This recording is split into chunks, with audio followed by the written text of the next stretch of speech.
On va continuer de parler de la politique et de Marine Le Pen qui, malgré ses affaires judiciaires, continue de progresser dans les sondages, ainsi qu'Emmanuel Macron. Alors la question, va-t-on vers un duel Le Pen-Macron? C'est en tout cas ce que laissent présager les derniers sondages publiés. Le candidat du Front National et le leader d'En Marche se détache des autres candidats. Écoutez ce qu'en pense Laurence Haïm, la porte-parole d'Emmanuel Macron, et puis on en débat avec mes invités.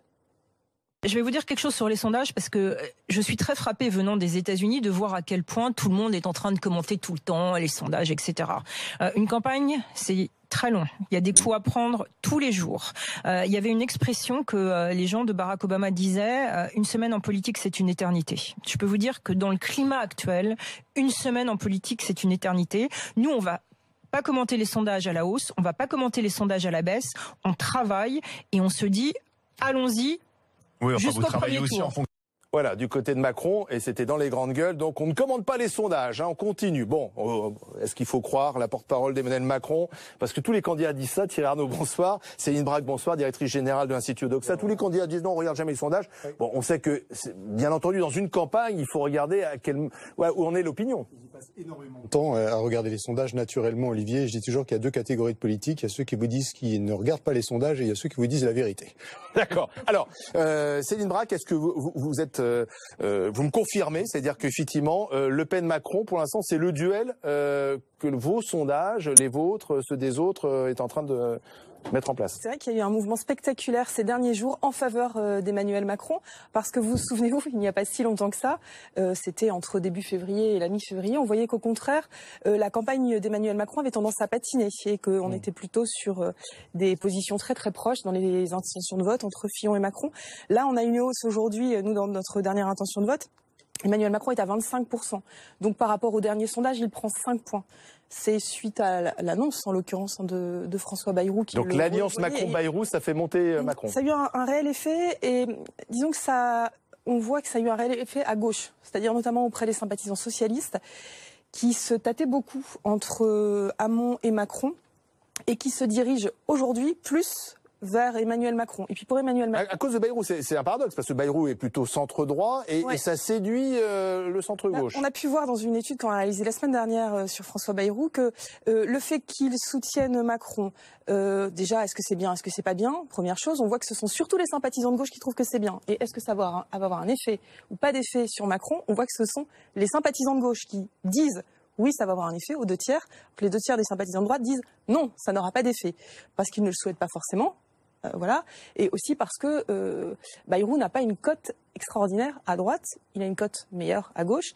Et puis pour Emmanuel Macron, il y a une autre chose, au-delà des niveaux, son électorat se solidifie. Souvenez-vous, quand je suis venue il n'y a pas si longtemps que ça chez vous, je disais, et c'est toujours vrai d'ailleurs, l'électorat de Macron est le plus indécis.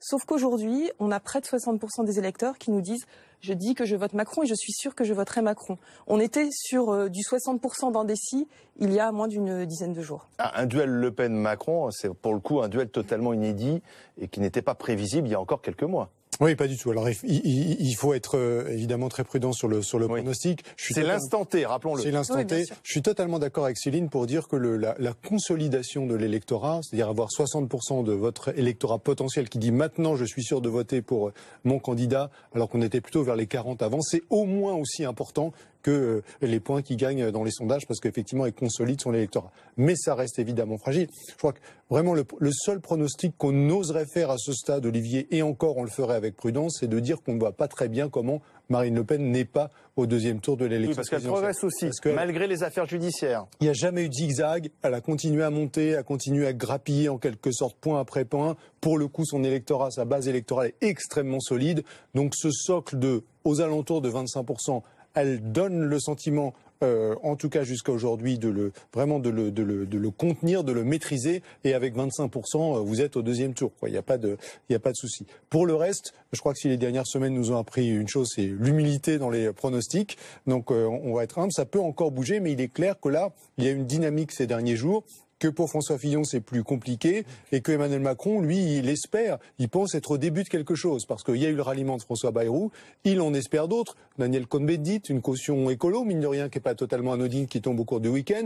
Évidemment, jeudi, le 2 mars, il présente son programme et donc il répond à cette critique qu'on lui fait depuis des semaines sur le thème il n'a pas de programme. Il dira voilà, non seulement j'ai un programme, mais je passe un contrat avec la nation, c'est comme ça qu'il va l'appeler, avec une dizaine de mesures clés, précises, compréhensibles. Il espère de ça que ça va enclencher d'autres ralliements et évidemment rentrer dans une dynamique positive. Parce que s'agissant de ce qui se passe à gauche, dont on parlait tout à l'heure avec François Bayrou, ce qui est important de noter aujourd'hui, c'est que on a vu un Benoît Hamon beaucoup tourné vers sa gauche ces dernières semaines. Il a passé son temps, presque tout son temps, peut-être trop, à discuter avec Jadot et avec Mélenchon. Donc l'électorat social-démocrate, l'électorat valsiste, pour faire court, eh bien, dans des conditions comme ça, il se dit peut-être que c'est davantage chez Emmanuel Macron que je vais trouver une offre qui me correspond. Et Christophe Caresche, député valsiste, a d'ailleurs dit qu'il allait rejoindre Macron et il dit qu'il n'est pas le seul et que d'autres devraient suivre. On verra cela cette semaine. Donc si Le Pen, Macron sont en tête, ça veut dire qu'on a deux candidats anti-système, l'anti-système radical que pourrait incarner Marine Le Pen et l'anti-système light que pourrait incarner Emmanuel Macron. On va renverser la table avec les deux, mais différemment. Oui, c'est vrai que ce discours anti-système, très clairement anti-système de Marine Le Pen, eh ben on voit que d'élection en élection, il progresse, il fait des aficionados, on voit que son intention de vote elle est haute et qu'elle pour le coup, elle a un électorat très solide qui progresse encore en solidité. Vous voyez, on a 83% des gens qui disent je vote Marine Le Pen, qui sont sûrs de voter Marine Le Pen. Quant à Emmanuel Macron, c'est quelque chose de plus nouveau, pas tout récent, mais une envie d'aller au-delà des clivages gauche-droite. De dépasser les partis traditionnels. Dépasser les partis, ça c'est quelque chose que nous disent les Français, et pas seulement les Français qu'on appelle sans proximité partisane, qui ne se sentent proches d'aucun parti, mais les Français de droite comme de gauche le disent à longueur de sondage depuis plusieurs années. Et là, c'est la première fois qu'on voit un candidat qui porte un discours clairement ni gauche ni droite, qui réussit à coaliser réellement. Enfin, c'est pas la première fois qu'il y a un candidat qui a un discours ni gauche ni droite, mais c'est la première fois qu'il a réussi à coaliser un tel nombre de Français capable de se qualifier pour le deuxième tour. Ce que n'avait pas fait Bayrou, par exemple, en 2007, puisqu'il tenait aussi ce discours au-delà des clivages. Voilà. C'est un rêve politique qui est aussi vieux que la Ve République. C'est vrai que c'est voilà. Après, sans être au centre, pour le coup, voilà, c'est la particularité de position centrale. Voilà, une position centrale, mais pas centriste. Maintenant, la vraie question qui va se poser maintenant, c'est parce qu'on n'arrête pas de nous demander cristallisation, pas cristallisation, parce que normalement on devrait y être et on n'y est pas dans cette période. Cristallisation, ça veut dire quoi? C'est qu'à un moment donné, les électeurs ont fait leur choix et ne bougent plus. C'est-à-dire que la cristallisation, c'est pas 2 mois avant, c'est pas vrai que ça peut pas s'arrêter là. Non. Mais en revanche, on peut se dire très clairement, on voit bien qui seront les finalistes.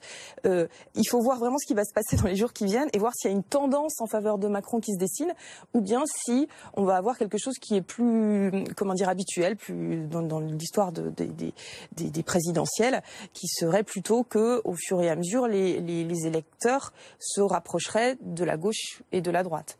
Chacun rentre dans sa famille. Voilà, quand on dit qu'il y a 40% des électeurs de Macron qui hésitent, qui pourraient se dire après tout non, je vais retourner chez Fillon ou je vais peut-être aller pourquoi pas chez Hamon. C'est un peu plus compliqué pour Hamon parce qu'il déstabilise vraiment une bonne part de l'électorat de gauche avec son positionnement. En tout cas, si on a un deuxième tour Le Pen-Macron, ça sera la première fois sous la Ve République que ni le candidat traditionnel de la droite, ni le candidat traditionnel de la gauche ne se sont qualifiés pour le deuxième tour. Absolument, ça sera de ce point de vue une élection sans précédent. Merci. Et ils créent tous les deux beaucoup d'engouement, ce qui n'est pas le cas des autres candidats. C'est de vrais électeurs qui doivent déjà. C'est un facteur supplémentaire. Merci Céline Braque.